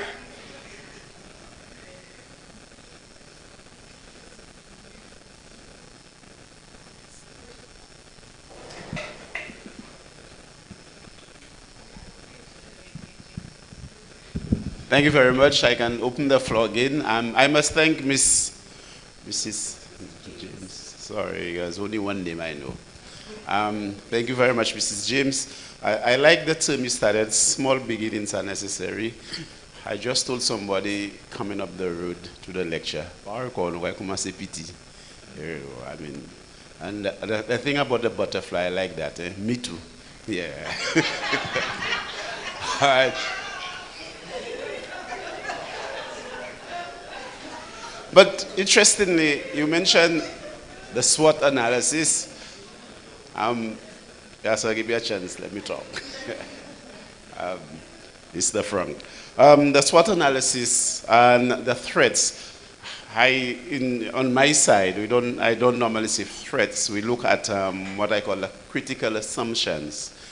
A lot of it, and weaknesses in starting businesses in particular. Our institutions all about the place, especially Choiseul Village Council, and I've heard them mentioning that a lot for this year. We don't have money. People hide behind that. Do you find that a lot, I mean, talking to people, or did that come to you when you wanted to start your business? Was that issue? Because we want to do it, but we don't have money. How can you advise young people, including myself, that we should remove that idea that we don't have money? And the other threats, as I said, in my circle, I say critical assumptions. Before we start something, we do not look at the things that may prevent us. What are the things we have wrong? Look, we need your advice on that. What are the things you have wrong that may prevent us from doing the type of things that we want to do? Apart from the one I've highlighted, we don't have money. What are some of the things we need to assume that will guide us on the way that we expect it? What I call a critical assumption that will prevent us from evolving. Thank you. I'll not come back to the mic. Thank you very much, Mr. Okay, I didn't prepare for the press conference, but I'll do my best. The first thing he asked was about the money thing. Yes, there is a lot of that. We don't necessarily have the money a lot of the times. If I have to advise younger persons, I would say to, while you are do what you're doing while you plan for your next move. That would be my advice. If I had to start without the background or the career that I had, it may have been a little more difficult because I would not have saved over the years and had some kind of financial base. So it's a good thing to do that. Sometimes, you just don't fit into the place and you get upset and I just don't like being here. But grit your teeth and do what you have to do until you can do what you want to do. Yeah, so that's for that. And what was the second question? Oh, the things that may hold us back. Yes, there is the money thing, which he said he has already. One of the things that holds us back a lot of the times is the opinions of others. We spend so much time thinking of, or, you know, yeah. So we take that to heart, the opinions of others. Like, oh my God, people are saying this, people are saying that. Listen, like I always tell my girls, anytime someone opens his or her mouth, it's words that are going to come out. They will not bark. They will not meow. They will speak. So people talk. That's what they do. Do what you have to do. And a lot of the times we have to work internally as well. We have a lot of limiting beliefs that can hold us back, what he called critical assumptions. And we have both internal and external threats. So if we have to go into that, we would have to break that down into internal threats and external threats. But work on yourself. Work on you. It's always good to do that. All right? Thank you. Thank you very much for that. And whilst we're thinking and contemplating working on ourselves, I will invite our duo from Soufre. You know, we serve 2 communities currently, Shakwana and Ayana Seal. Ayana she's done with school, a scholarship holder from the Choiseul Credit Union. So this is an investment right here. She has recently been awarded for her excellent academic achievement. I see her first principal in the crowd from Les Etats Combined, the product of Les Etats Combined. And I can proudly say a product of the best school ever, Soufre Comprehensive Secondary School, my homeroom student, my language student, my literature student, and the Cape awardee for the top performer in literature in the Caribbean. This is our Choiseul Credit Union investment. And today, she is joined by her sister, another one of our students, lovely, wonderful Miss Shakwana, and they're going to display, apart from their academic prowess, their talent with the steel pan. Thank you very much, ladies. Take it away.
Thank you very much, ladies, and thank you very much, Daddy, who was the original member. And so his daughter was able to benefit. Mr. Seal, always supportive. Mrs. James, we deliberately left the token then so that, we can take a little break from the seriousness. And so we invite our general manager, who is now able to join us from a very hard day, to present this token to Mrs. James for her thought-provoking presentation.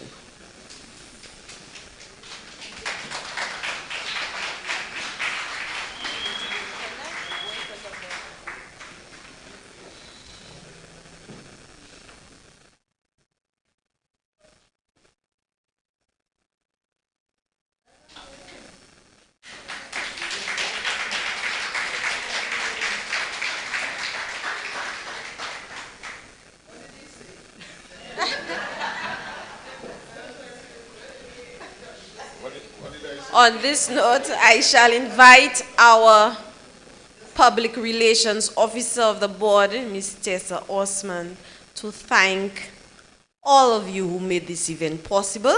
Let's welcome Madam Osman to the stage. Thank you very much. Good evening, ladies and gentlemen. Good evening, ladies and gentlemen. On behalf of the Education Committee of the Choiseul Cooperative Credit Union Limited, it is my distinct pleasure to extend gratitude to everyone who contributed to this evening's Theresa Mason Independence Lecture. First and foremost, we thank God for the breath of life and for keeping us safe throughout this evening. We trust in His mercies as we journey home.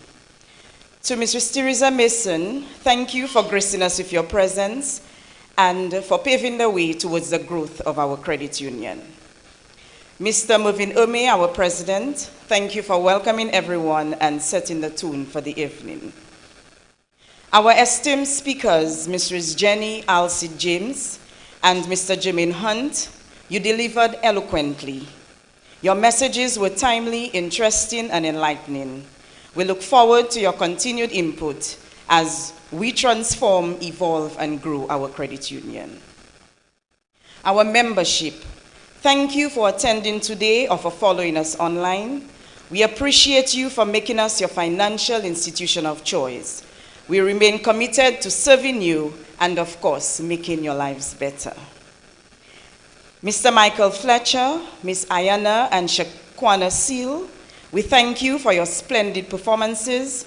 Please continue to nurture your musical talents and do not afraid to come for the loan to pursue that. At the Choiseul Cooperative Credit Union, we make lives better. We are indeed grateful for the use of the Choiseul Secondary School, so we'd like to say thank you to the District Education Officer, Ms. K. Clark Nicholas, and Principal, Mr. Makarian Uji.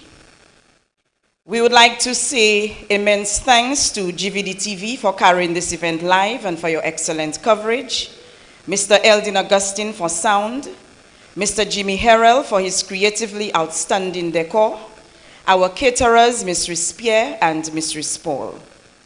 Ladies and gentlemen, an event cannot run smoothly without the MC. Sometimes a lot of events I go to, I'm usually the MC and they always forget us, so I'm not forgetting you tonight, Ms. Combi. Thank you, Ms. Combi. She is the Vice President and Chairperson of the Education Committee. Thank you for adding your special touch to our event. And this event would not be possible without the contribution and hard work of the directors, officers, management, and staff of the Choiseul Cooperative Credit Union Limited. Give yourselves a round of applause, well executed. Ladies and gentlemen, once again, thank you.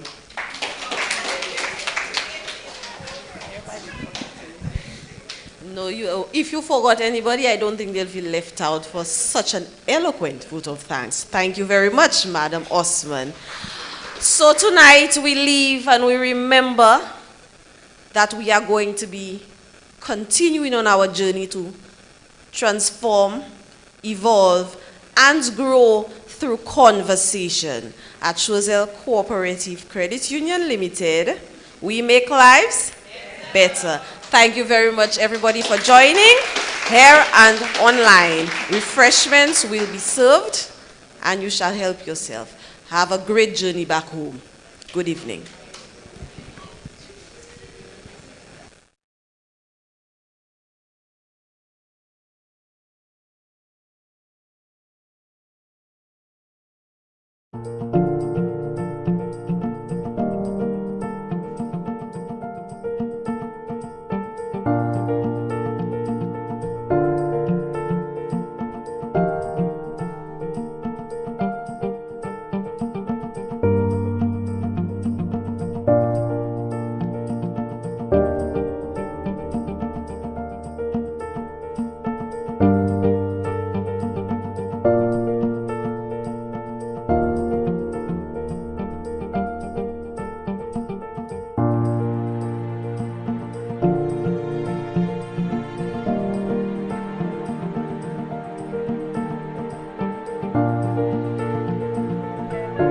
And Nestor's Auto Parts, located on the Labrie-Viford Highway, is your place for auto parts. We have suspension parts, mounts, brakes, shocks, and so much more.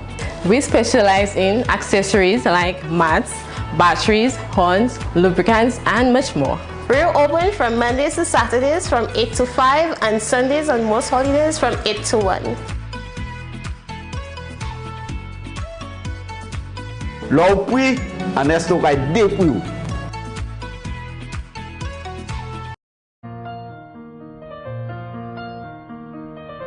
Shall you come and play with us, sir? No, I don't want to play. Why? You know my uncle died and I can't even go to the funeral. I just don't want to play. But DVD have us luck. DVD have it on TV and online. You can even watch it on your phone. That's true. Let's go and watch it now. In keeping with the social distancing of COVID-19, JVD TV channel 115 has now added television broadcast to its online coverage of funerals. COVID-19 is not a friend, it's not a citizen, and it's definitely not a family member. Call GVD TV at 726-9914 or 722-6542 to make arrangements for funeral services online and television viewing from the church to the cemetery.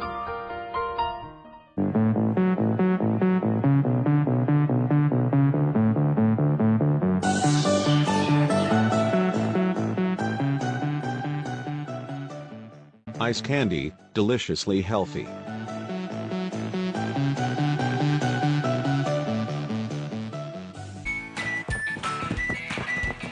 Introducing the new Luselect Virtual Service Desk, where one click is your access to every service. From My Account to Streetlight reports, requests for payment arrangements to settle arrears, change of name and address. Easy online forms give you access from anywhere and at any time. Wow, that was quick. Ooh, that was even quicker. Or change an account address. Well, it's not going to be easy getting those goods to you on time. Certainly not as easy as transferring my Luselect account to the new location using their online form. Every service you need. Wow, they responded already. At your fingertips. It's that easy. Boom. Go! To access the Luselect Virtual Service Desk, go to our website, luselect.com, and click on the Virtual Service Desk widget. Luselect's Virtual Service Desk. Every solution at your fingertips.